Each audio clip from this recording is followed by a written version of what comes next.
कसकर बंद कर लिया करते थे। वजह थी ज़ोंबी चूहे। लोगों का कहना था कि हर रात कुछ रहस्यमयी चूहे गांव में घुस आते थे जो इंसानों को बेरहमी से काटकर भाग जाते थे। सबसे डरावनी बात यह थी कि जिसे भी वे चूहे काटते वह इंसान भी कुछ ही देर में ज़ोंबी चूहे में बदल जाता था। एक रात ज्ञान ऑफिस से घर लौट रहा था, तभी उसके पीछे किसी के चलने की अजीब आवाज आई। उसने मुड़कर देखा, वही ज़ोंबी चूहा उसका पीछा कर रहा था। कुछ दूर तक पीछा करने के बाद चूहा अचानक छलांग लगाकर ज्ञान को काटता है और अंधेरे में गायब हो जाता है। काटे जाने के बाद ज्ञान लड़खड़ाते हुए किसी तरह घर तक पहुंचता है, लेकिन दरवाजे पर पहुंचते पहुंचते बेहोश होकर गिर पड़ता है और धीरे धीरे उसका शरीर भी ज़ोंबी चूहे में बदलने लगता है। कुछ देर बाद ज्ञान की पत्नी बाहर आती है। जैसे ही वह नीचे नजर करती है, जमीन पर एक ज़ोंबी चूहा पड़ा देख डर के मारे चीख उठती है और तुरंत कमरे के अंदर भाग जाती है। अगले दिन सुबह ज्ञान की पत्नी उसे ढूंढते ढूंढते ऑफिस पहुंचती है और घबराते हुए पूछती है, ज्ञान कहाँ है? क्या वे यहाँ आए थे? ऑफिस का नौकर हैरानी से जवाब देता है, साहब तो कल रात को ही घर चले गए थे, अभी तक नहीं पहुँचे क्या? पत्नी घबरा कर कहती है, नहीं, वे तो कल रात से घर नहीं आए हैं। नौकर कहता है, कहीं साहब को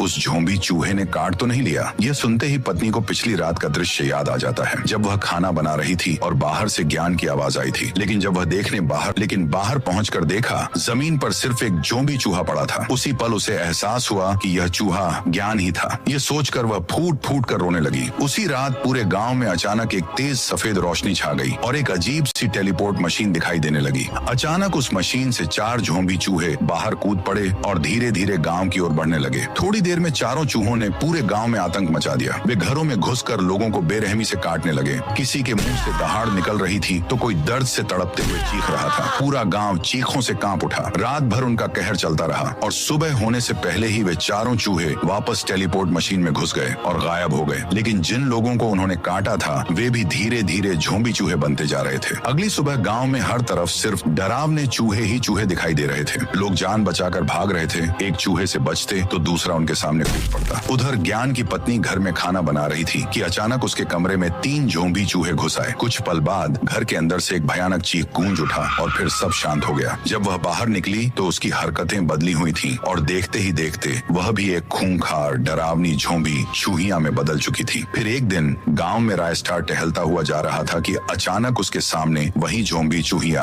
आ खड़ी हुई।